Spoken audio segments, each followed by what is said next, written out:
السلام علیکم ورحمۃ اللہ۔ بسم اللہ الرحمن الرحیم۔ آقا نامدار فخر دو جہاں سرور کائنات حضرت محمد صلی اللہ تعالی علیہ وآلہ وسلم کو اللہ پاک نے کب پیدا فرمایا؟ کیا نور محمدی صلی اللہ تعالی علیہ وآلہ وسلم کی پوری کائنات کی تخلیق سے پہلے وجود میں تھا؟ کیا اللہ تعالی نے حضرت محمد صلی اللہ علیہ وآلہ وسلم کو حضرت آدم علیہ السلام سے بھی پہلے پیدا فرمایا گیا؟ کیا حضرت آدم علیہ السلام کی طرح حضرت محمد صلی اللہ علیہ وآلہ وسلم کو بھی سجدہ کروایا گیا؟ حضرت محمد صلی اللہ تعالی علیہ وآلہ وسلم کو کون سی مٹی سے پیدا فرمایا گیا؟ ناظرین، یہ وہ سوالات ہیں جو کہ ہمارے ذہنوں میں اکثر گھومتے رہتے ہیں، لیکن ہم ان کے جوابات تلاش نہیں کر پاتے۔ آج کی ویڈیو میں انہی سوالات کے جوابات حدیث اور قرآن کی روشنی میں دیے جائیں گے۔ قرآن و حدیث کی تمام تشریحات اور تفسیرات چھاننے کے بعد اول تاخر ہمیں یہ معلوم ہوتا ہے کہ پوری بزم کون و مقام محبوبیت اعلیٰ کے مقام پر ایک ہی ذات اور ایک ہی شخصیت فائز ہے، اور بے شک وہ نبی آخر الزماں تاجدار کائنات حضرت محمد مصطفیٰ صلی اللہ علیہ وسلم کی مبارک ذات ہے۔ بھلا اس ذات سے بھی افضل کوئی ہو سکتا ہے کہ جس کے لیے اللہ پاک نے تمام مخلوقات کی تخلیق کی؟ امام آلوسی تفسیر روح المعانی میں حدیث قدسی بیان فرماتے ہیں، محبوب اگر آپ کو پیدا نہ کرتا تو کائنات ہست و بود کو بھی وجود میں نہ لاتا۔ آئیے سب سے پہلے حضور نبی اکرم صلی اللہ علیہ وآلہ وسلم کے نور کی تخلیق کی بات کرتے ہیں۔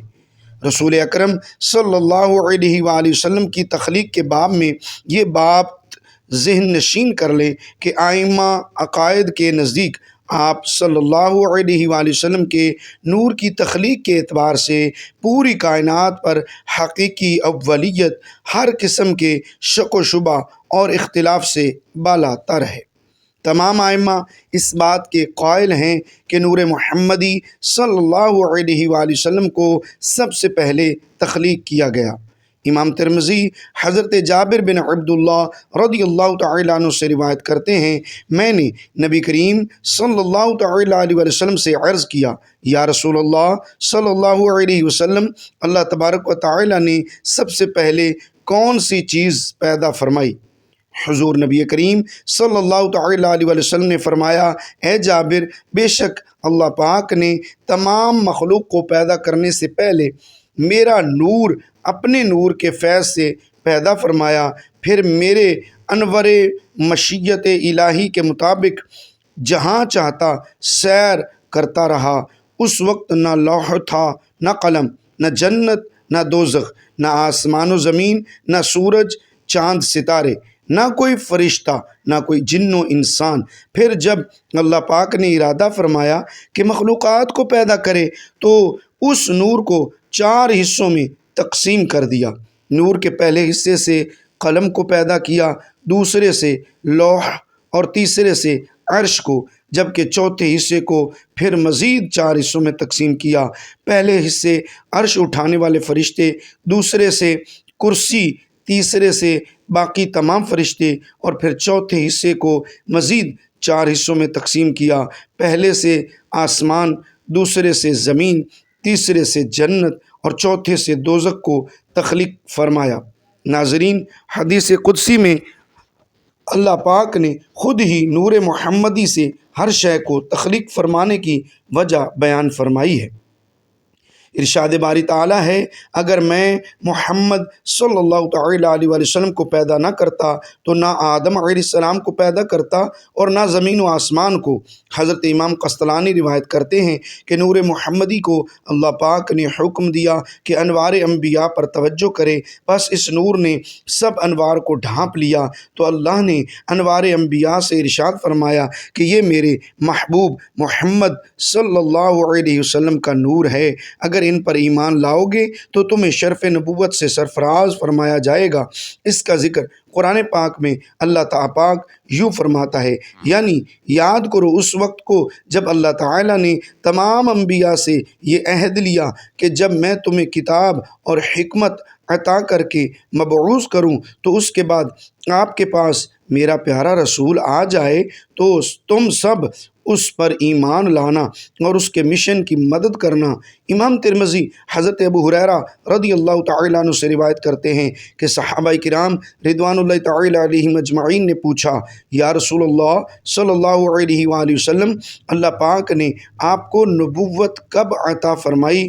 تو رسول اللہ صلی اللہ علیہ وآلہ وسلم نے فرمایا کہ اس وقت جب آدم علیہ السلام ابھی روح اور جسم کے درمیان میں تھے، یعنی ان کے تن میں ابھی جان بھی نہ آئی تھی۔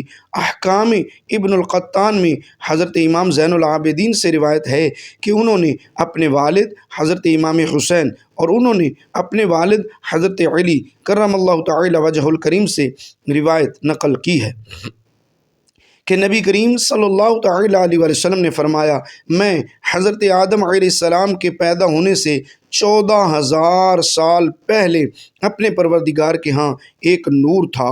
صحیح مسلم میں ہے کہ حضور صلی اللہ تعالیٰ علیہ وسلم نے فرمایا کہ اللہ تعالیٰ نے آسمانوں اور زمین کی تخلیق سے 50,000 سال قبل، جس وقت اس کے اقتدار اور سلطنت کا عرش عالم مادی میں فقط پانی پر تھا، نیچے صرف پانی تھا اور اوپر اسی کو معلوم ہے کیا کیا تھا، اس وقت اللہ تعالیٰ نے جو کچھ الکتاب یعنی لوح محفوظ میں لکھا، اس میں ایک بات یہ تھی کہ محمد مصطفیٰ صلی اللہ تعالیٰ علیہ وسلم سب سے آخری نبی ہیں۔ اسے امام نبہانی نے الانوار المحمدیہ میں نقل کیا ہے۔ واضح ہے کہ یہاں سال سے مراد ہمارے ماہ و سال نہیں، کیونکہ اس وقت تو سورج اور شب و روز وجود میں نہیں آئے تھے۔ اللہ تعالیٰ ہی بہتر جانتا ہے کہ اس مدت سے حقیقت میں کتنا زمانہ مراد ہے۔ قرآن مجید میں قیامت کے ایک دن کی مدت 50,000 سال بتائی گئی ہے۔ اگر یہ اعتبار سامنے رکھا جائے تو خدا جانے عرصے کی درازی کا عالم کیا ہوگا۔ یہ روایت دوسرے طریق پر اس طرح آئی ہے کہ جب اللہ تعالیٰ نے حضرت آدم علیہ السلام کو پیدا فرمایا تو آپ کو نام کے ساتھ ابو محمد صلی اللہ علیہ وسلم کی کنیت سے بلایا۔ آپ نے عرض کی، باری تعالیٰ میری یہ کنیت کیسے ہے؟ تو اللہ تعالیٰ نے فرمایا، اپنا سر اٹھاؤ۔ آپ نے اوپر دیکھا تو عرش پر نور محمدی صلی اللہ علیہ وآلہ وسلم جلوہ گر تھی۔ حضرت آدم علیہ السلام نے پوچھا، باری تعالیٰ یہ نور کس کا ہے؟ اللہ تعالیٰ نے فرمایا، یہ محمد صلی اللہ تعالیٰ علیہ وسلم کا نور ہے۔ یہ تیری اولاد میں سے ہوں گے، ان کا نام آسمانوں میں احمد اور زمین پر محمد صلی اللہ علیہ وآلہ وسلم ہے۔ اگر میں اسے پیدا نہ کرتا تو نہ تمہیں پیدا کرتا اور نہ زمین و آسمان کو پیدا فرماتا۔ یہ تو تھی نور محمد صلی اللہ تعالیٰ علیہ وسلم کی تخلیق۔ اب سوال یہ ہے کہ نور محمدی صلی اللہ تعالیٰ علیہ وسلم ہم کو جسد محمد میں کیسے داخل کیا؟ کیا حضور صلی اللہ تعالیٰ علیہ وسلم کا جسم مبارک کیسے بنایا گیا؟ اس بارے میں حضرت کعب بن احبار رضی اللہ تعالیٰ عنہ سے روایت ہے کہ اللہ تعالیٰ نے نبی آخر الزماں سرور کائنات حضرت محمد مصطفیٰ صلی اللہ تعالیٰ علیہ وسلم کو جب پیدا فرمانے کا ارادہ فرمایا تو حضرت جبریل امین علیہ السلام کو حکم دیا کہ ایسی مٹی میرے پاس لاؤ کہ جو میرے محبوب کے جسم اطہر کی تخلیق کے لائق ہو۔ حضرت جبریل امین علیہ السلام 3 دفعہ زمین سے مٹی لے کر گئے، لیکن اللہ پاک نے فرمایا یہ مٹی میرے محبوب کے لائق نہیں۔ پھر حضرت جبریل امین علیہ السلام یثرب کی زمین پر اترے، حضور نبی کریم صلی اللہ تعالیٰ علیہ وسلم کے روضہ مبارک والی جگہ سے سفید مٹی لے کر بارگاہ خداوندی میں حاضر ہوئے۔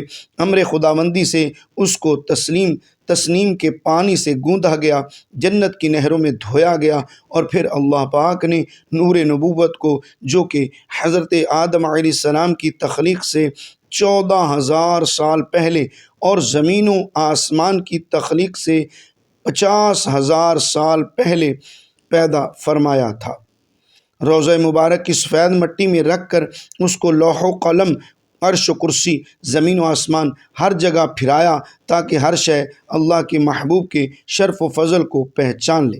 ام المومنین حضرت عائشہ صدیقہ رضی اللہ تعالی عنہا نے ایک بار اپنی باری والے دن تھوڑی دیر کے لیے رسول اللہ صلی اللہ علیہ وآلہ وسلم کو اپنے پاس نہ پایا۔ انہیں خدشہ ہوا کہ آپ صلی اللہ تعالی علیہ وآلہ وسلم کسی اور بیوی کے پاس تو نہیں چلے گئے۔ حضور صلی اللہ تعالی علیہ وآلہ وسلم جب واپس آئے تو ام المؤمنین حضرت عائشہ صدیقہ رضی اللہ تعالی عنہا نے آپ صلی اللہ تعالی علیہ وآلہ وسلم کے سر کے بالوں میں انگلیاں داخل کر کے یہ دیکھا کہ آپ غسل کر کے تو نہیں آئے۔ جناب نبی کریم صلی اللہ علیہ وسلم نے غیرت کو نہ صرف اچھا جذبہ قرار دیا بلکہ اس کا احترام بھی کیا۔ چنانچہ صحیح روایت میں ہے کہ آپ صلی اللہ علیہ وآلہ وسلم نے خام میں جنت کی سیر کرتے ہوئے حضرت عمر رضی اللہ تعالی عنہ کا محل دیکھا اور اس میں داخل ہونا چاہا، مگر کونے میں ایک خوبصورت خاتون کو وضو کرتے دیکھ کر رک گئے اور محل کے اندر نہیں گئے۔ اس کی وجہ یہ بیان فرمائی کہ مجھے حضرت عمر رضی اللہ تعالی عنہ کی غیرت کا خیال آ گیا تھا۔ ایسے ماحول میں عصمت و عفت کے ماحول کو قائم رکھنا اور پردہ داری کے تقاضوں کا لحاظ کرنا گھر کے سربراہ کی ذمہ داریوں میں شمار کیا گیا ہے۔ چنانچہ نسائی کی روایت میں ہے کہ حضرت صلی اللہ تعالی علیہ وسلم نے فرمایا کہ اس شخص پر جنت حرام کر دی گئی ہے، اور پھر اس کی وضاحت بھی آپ صلی اللہ علیہ وآلہ وسلم نے خود فرمائی کہ وہ شخص جو اپنے گھر والوں میں بے حیائی کی باتیں برداشت کر لے۔ وجہ تحریر یہ ہے کہ یہ جس حال میں مرضی ہوں اپنے من کو صاف رکھیں، کسی کے متعلق بدگمانی نہ کریں۔ آپ کتنے بھی بڑے عہدے پر ہوں پر کبھی دین پر انگلی نہ اٹھائیں۔ ہمارا دین اس بات کو سخت ناپسند کرتا ہے اور وہ اس کا بدلہ لے کر رہتا ہے۔ یہ بہت باریک نقطے کی بات ہے، کیونکہ ہمارا دین سب سے غیرت مند ہے۔ اپنے روپے پیسے عہدے کی وجہ سے بعض دفعہ دین پر اعتراض کر دیتے ہیں۔ تاریخی روایت میں آتا ہے کہ حضرت عثمان غنی رضی اللہ تعالی عنہ سے خلافت سے دستبرداری کا مطالبہ کرنے والے باغی جب انہیں شہید کرنے کے لیے گھر میں داخل ہوئے تو امیر المؤمنین رضی اللہ تعالی عنہ کی اہلیہ محترمہ حضرت نائلہ رضی اللہ تعالی عنہا عربوں کی روایت کے مطابق سر کے بال بکھیر کر حملہ آوروں پر رحم کی دہائی دینا شروع کر دی۔ اس پر حضرت عثمان رضی اللہ تعالی عنہ نے دور سے چلا کر آواز دی کہ اپنی چادر اوڑھ لو، کیونکہ تمہارے ننگے سر ہونا میرے لیے ان لوگوں کے حملے سے زیادہ تکلیف دہ ہے۔ اس وقت حضرت عثمان رضی اللہ تعالی عنہ بوڑھے اور ضعیف تھے۔ ابو داود کی روایت ہے کہ حضرت صلی اللہ تعالی علیہ وآلہ وسلم ایک بار ام المؤمنین حضرت عائشہ صدیقہ رضی اللہ تعالی عنہا کے پاس ان کے حجرہ میں تشریف لائے تو ایک نوجوان ان کے حجرے میں بیٹھے ہوئے تھے۔ سیدہ صفیہ رضی اللہ تعالی عنہا رسول اللہ صلی اللہ تعالی علیہ وسلم کے اخلاق کے بارے میں کیا گواہی دیتی ہیں؟ سیدہ فرماتی ہیں، میں نے رسول اللہ صلی اللہ تعالی علیہ وسلم سے بہتر اخلاق والا انسان نہیں دیکھا۔ میں خیبر میں رات کو ان کی اونٹنی پر سوار تھی، مجھے اونگ آتی تو میرا سر کجاوے سے لگتا تھا۔ آپ صلی اللہ علیہ وآلہ وسلم مجھے ہاتھ سے جگاتے ہوئے فرماتے، ارے ذرا سنبھل کر، اے حی کی بیٹی صفیہ ذرا دھیان سے۔ ایک مرتبہ سیدہ عائشہ رضی اللہ تعالی عنہا نے یہ بات کہہ دی کہ ہم رسول اللہ صلی اللہ علیہ وآلہ وسلم کے ہاں صفیہ رضی اللہ تعالی عنہا سے زیادہ قدر و منزلت والی ہیں کہ ہم اللہ کے رسول کی زوجات میں بھی ہیں اور آپ کی چچا زاد بھی۔ سیدہ صفیہ رضی اللہ تعالی عنہا نے یہ بات اللہ کے رسول صلی اللہ تعالی علیہ وآلہ وسلم کی خدمت میں عرض کر دی تو اللہ کے رسول صلی اللہ علیہ وآلہ وسلم نے فرمایا، اس طرح ان کی تالیف قلبی فرمائی کہ حضرت صفیہ رضی اللہ تعالی عنہا تم نے ان سے اس طرح کیوں نہ کہا، کہ تم مجھ سے کیسے بہتر ہو سکتی ہو جبکہ میرے شوہر محمد صلی اللہ تعالی علیہ وسلم، میرے باپ ہارون علیہ السلام اور میرے چچا موسیٰ علیہ السلام ہیں۔ جس رات حضور نبی کریم صلی اللہ علیہ وآلہ وسلم کا نور انور حضرت آمینہ کے بطن میں داخل ہوا تو وہ جمعہ کا دن تھا۔ اس رات دوزخ کو بند کر دیا گیا اور جنت کے دروازے کھول دیے گئے اور ٹھنڈی ہوائیں زمین پر چلا دی گئیں، اور ایک منادی نے پوری کائنات میں ندا دی، سب گواہ ہو جاؤ کہ چھپا ہوا نور اپنی والدہ کے بطن میں آ چکا ہے، جہاں اب اس کے جسد عنصری کی تکمیل ہوگی اور وہ لوگوں کے لیے راہبر اور بشیر بن کر دنیا میں تشریف لائے گا۔ روایت ہے کہ اسی دن سے قریش پر سے سخت قحط کا خاتمہ بھی ہو گیا۔ ناظرین، سورج، چاند، ستارے، زمین و آسمان، یہاں تک کہ پوری کائنات نور نبوی صلی اللہ علیہ وآلہ وسلم کی عطا سے ہے، اور ربیع الاول اہل محبت کا مہینہ ہے۔ اللہ پاک ہمیں اس مہینے کے فیض و برکات حاصل کرنے کی توفیق عطا فرمائے۔ اللہ تعالی ہمیں توفیق عطا فرمائے کہ ہم اہل ایمان، اہل محبت و عشق بن سکیں، ہمارا نام تاجدار کائنات محمد مصطفیٰ صلی اللہ تعالی علیہ وسلم کے عاشقوں میں لکھا جا سکے۔ اللہ تعالی ہمیں نیک کاروں میں شامل فرمائے اور ہمارا خاتمہ بالخیر فرمائے، آمین ثم آمین۔ ناظرین، کومنٹ باکس میں ایک بار صلی اللہ علیہ وآلہ وسلم ضرور ٹائپ کیجئے گا۔ شکریہ، اللہ حافظ۔ اپنے یوٹیوب چینل قاری الیاس ستاری آفیشیل کو سبسکرائب کیجئے، بیل آئیکن لازمی دبائیں تاکہ بر وقت آپ کو ویڈیو موصول ہو سکیں۔ جزاک اللہ۔